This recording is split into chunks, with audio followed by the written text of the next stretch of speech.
صحنه تئاتر اوستروفسکیا باجار کینشمایا روسیاییه. هوار فاریز لاستیکوان سرکه شانوی سلما لسر صحنه ایه.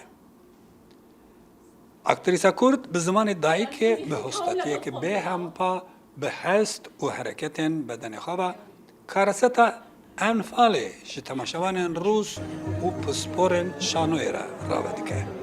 حالا تا ڕادێ بۆ من قورس بوو کە بتوانم بە زمانی کوردی لێرە نواندن بکەم چونکە ئێرە بینەرێکە کە مێژوویەکی دوورە درێژی لە شانۆیە هەیە و بەڵام بە هیچ جۆرێک لە زمانی کوردی ناگەن منش پەیامەکەم ئەوەیە کە بتوانم ئەو تاوانانی کە بەرامبەر گەلی کورد کراوەکو ئەنفال و جینۆساید و کۆچی بە کۆمەڵی کوردان لە ڕێی هونەری شانۆوە بیگەێنم بتوانم یەک ئەکتەر بم و ڕۆڵی کۆمەڵی کارەکتەر بەرجەستە بکەم و هەڵگری پەیامێک بم لە ئاستی ئەو قوربانیە مەزنەی گەلی کورد بێ کە بە هەزار قوربانی لە تاوانی ئەنفال و هەڵەبجە و بابەتە جیاوازەکانی دیکە کە ڕژێمی بەعەز بەرامبەر گەلی کورد نواندوێتی.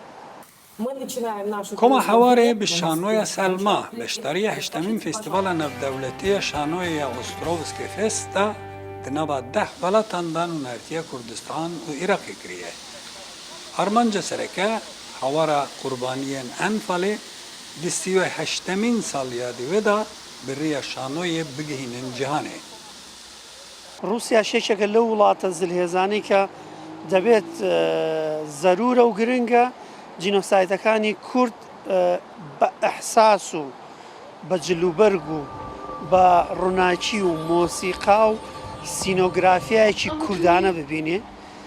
بینی زۆر تێکەڵی چیرۆکەکە بوو زۆربەی بینەران بە گریانەوە خۆیشان بە بەشێک لە چیرۆکەکە زانی بۆیە ئەنجامەکەی ئەوەش بوو باشترین نمایشی پێدرا لە ڕووی ئەدا و سینۆگرافیا و دەرهێنان و دەنگ و ڕنگ و جلوبەرگەوە ئەمە بۆ ئێمە مێژوویەکی گەورەیە.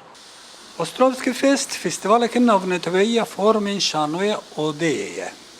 إسال كومن جيانزدا غلطان فيستيفالي دهاتن جم هاف ودناواندا عراق أرمنستان فرنسا عمان چين هر وها كومن جهر من جداين روسيا جيكتن. شانوية سلما يا كوما حوار یک شباشترین پرفورمانس هات تمار کردن به فستیوال ده.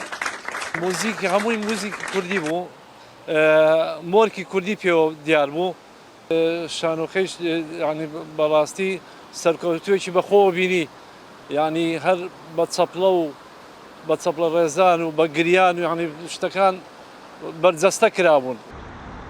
كما هوار د سال 2014 دال کرکوکه هاتیا وکرن و کما کن نوندویه کو بدهان اکتورن و کردستان فرانسا مصر تونس عراق و ایران هنه کمش دادر و داو مسکو